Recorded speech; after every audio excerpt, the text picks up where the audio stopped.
Hello everyone, this is Jitendra और आप सभी का स्वागत करता हूं अपने यूट्यूब चैनल कॉमर्स की दुनिया में।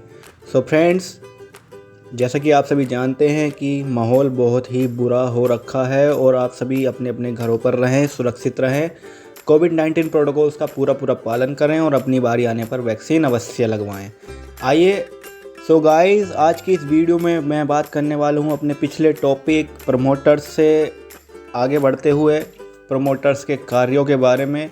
क्या होते हैं फंक्शंस ऑफ प्रमोटर्स और कैसे कैसे एक प्रमोटर कंपनी में रह कर के कार्य करता है, क्या क्या उसकी जिम्मेदारियां होती है और किन किन कामों में उसकी सहभागिता ली जाती है। इस वीडियो को आप पूरा देखिएगा और आज की इस वीडियो के बाद आप प्रमोटर्स के कार्य को भी समझ जाएंगे। अगर आपने पिछली वीडियोस नहीं देखी हैं तो पहले पिछली वीडियोस देखिए, जिससे आपको ये टॉपिक अच्छे से समझ में आ सके। चलते हैं और शुरू करते हैं आज की इस वीडियो को। प्रवर्तकों द्वारा सामान्यतः किए जाने वाले मुख्य कार्य निम्न प्रकार हैं। जो मेन उसके फंक्शंस हैं, सबसे पहला फंक्शन है कंपनी निर्माण की कल्पना करना। प्रवर्तक के मस्तिष्क में ही सर्वप्रथम कंपनी के निर्माण का विचार आता है और अपनी इस कल्पना को साकार रूप देने के लिए क्या करता है, वही आवश्यक प्रयास करता है।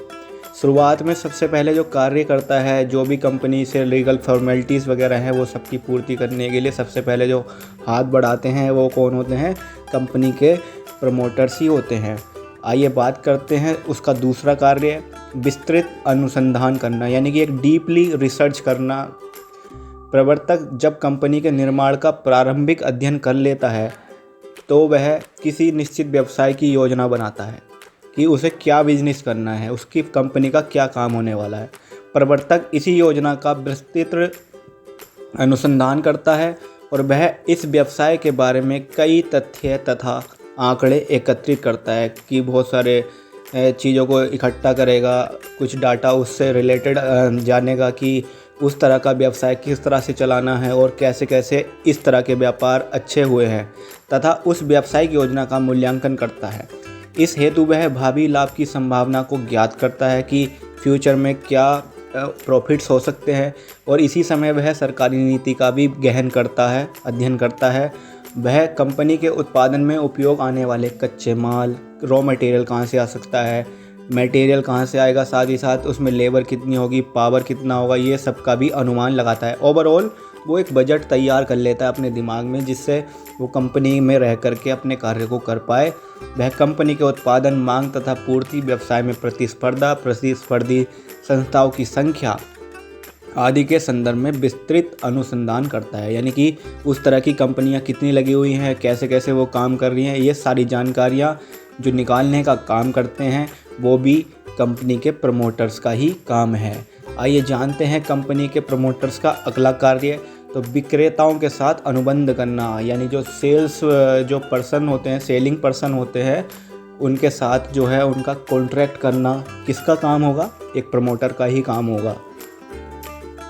यदि कंपनी का निर्माण किसी विद्यमान व्यवसाय को क्रय करके किया जाना है तो उस व्यवसाय के क्रय के संबंध में बातचीत करना एवं विक्रेताओं को साथ आवश्यक अनुबंध करना भी किसका कार्य है, ये सब कार्य हैं प्रमोटर्स के।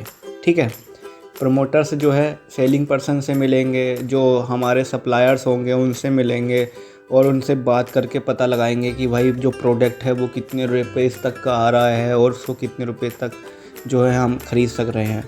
यदि कंपनी किसी नए व्यापार या उद्योग का प्रारंभ करने के लिए स्थापित की जा रही है तो उसके लिए भूमि यानी लैंड कहाँ से आए, मशीन कहाँ से आए, इन सब बातों पर भी कौन सा जो कॉन्ट्रैक्ट है, किससे कॉन्ट्रैक्ट करना है, ये सब क्या कार्य हैं, किसके कार्य हैं, एक प्रमोटर के ही कार्य हैं।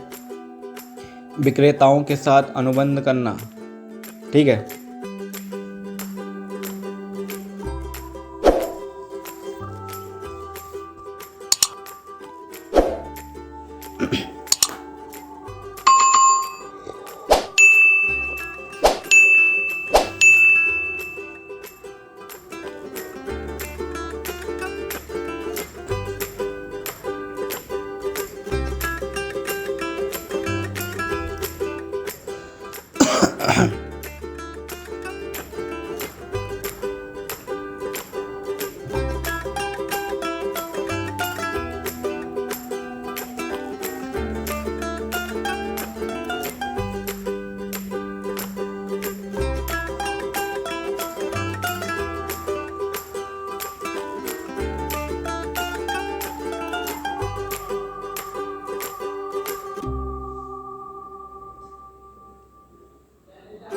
सो गाइस, आइए जानते हैं कंपनी के प्रवर्तकों का एक नया कार्य। नाम, उद्देश्य एवं पूंजी निश्चित करना। कंपनी का नाम क्या होना चाहिए, उसके उद्देश्य क्या हो सकते हैं और कितनी पूंजी लगा करके हमें कंपनी की स्थापना करनी है, ये सब कार्य भी जो है कंपनी के प्रवर्तक द्वारा ही किए जाते हैं। कंपनी किस नाम से व्यापार करेगी, उसका रजिस्टर्ड कार्यालय कहाँ स्थित होगा, कंपनी का उद्देश्य क्या होगा तथा पूंजी की सीमा एवं स्वरूप क्या रहेगा, ये सब जानकारियाँ, ये सब कार्य भी एक प्रवर्तक के ही हैं। आवश्यक प्रलेख तैयार करवाना। जैसा कि आप सभी जानते हैं, कंपनी को स्थापित करने के लिए बहुत सारे डॉक्यूमेंट्स की ज़रूरत होती है, तो वो सभी डॉक्यूमेंट्स जो हैं तैयार करवाने का भी कार्य जो है एक कंपनी के प्रवर्तक का है, जिसमें मेमोरेंडम ऑफ एसोसिएशन और आर्टिकल ऑफ एसोसिएशन बहुत महत्वपूर्ण होते हैं। कंपनी के प्रथम संचालकों एवं पार्षद सीमनियम पर हस्ताक्षर करने वालों की खोज करना प्रवर्तक का कार्य है और ऐसे व्यक्तियों को ढूंढना है जो कंपनी में पृथक संचालक होंगे एवं पार्षद सीमनियम पर हस्ताक्षर करेंगे। क्योंकि हर किसी को, अगर आपकी कंपनी का उद्देश्य बहुत अच्छा है तो ये ज़रूरी नहीं है कि हर किसी से आप साइन करा लेंगे। तो समामेलन प्रमाण पत्र तैयार कराना, यानी कि इनकॉर्पोरेशन लेटर।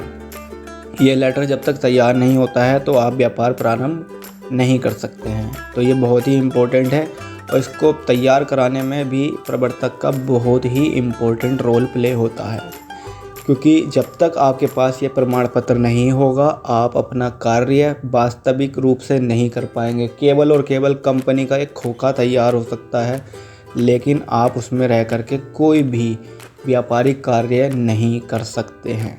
ठीक, तो ये कंपनी एक्ट 2013 में कंपलसरी किया गया है और ऐसा ना करने पर प्रतिदिन के हिसाब से जुर्माना लगाया जाता है।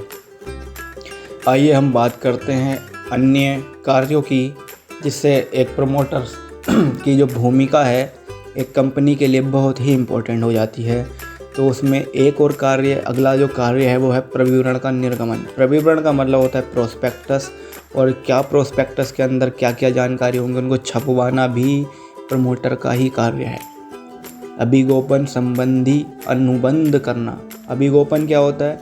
अभिगोपन का मतलब होता है अंडरराइटिंग कमीशंस जो होते हैं, जो एजेंट वगैरह होते हैं, उनका नियुक्ति की जानी होती है। तो कमीशन एजेंट जो होते हैं, जो कंपनी के शेयर होल्डर्स को ग्रैब करते हैं, जिससे वो पूंजी वगैरह बनाने में मदद करते हैं एक कंपनी की, तो उन सभी के लिए अंडरराइटर्स रखने की जो नियुक्ति करने के लिए कार्य जो है वो भी प्रवर्तक करते हैं। ओवरऑल बात करें अगले कार्य की, तो पूंजी निर्गमन कार्य। पूंजी निर्गमन का मतलब होगी आपका कैपिटल इशूइंग, उसकी व्यवस्था करना भी किसका कार्य है भाई? प्रवर्तक का ही कार्य है। प्रवर्तक का कार्य एक और स्टॉक एक्सचेंज को आवेदन पत्र भेजना।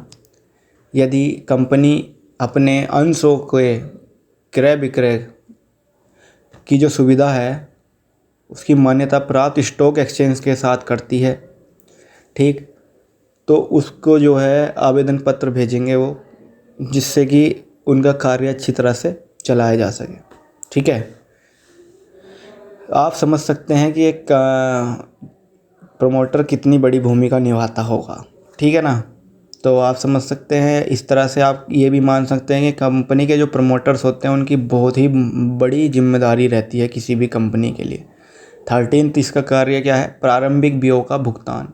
अब भाई स्टार्टिंग कंपनी जब आप करेंगे तो आपके शुरुआत में बहुत सारे खर्चे होंगे, उन सब का भुगतान भी एक प्रमोटर को ही करना पड़ता है। यानी एक मान के चलिए ये जो है 4 पिलर्स के रूप में कार्य करते हैं जो ज़मीनी स्तर पर होते हैं। वैधानिक सलाहकार यानी कि जो लीगल एडवाइज़र होते हैं, बैंकर और अंकेक्षक आदि की नियुक्ति।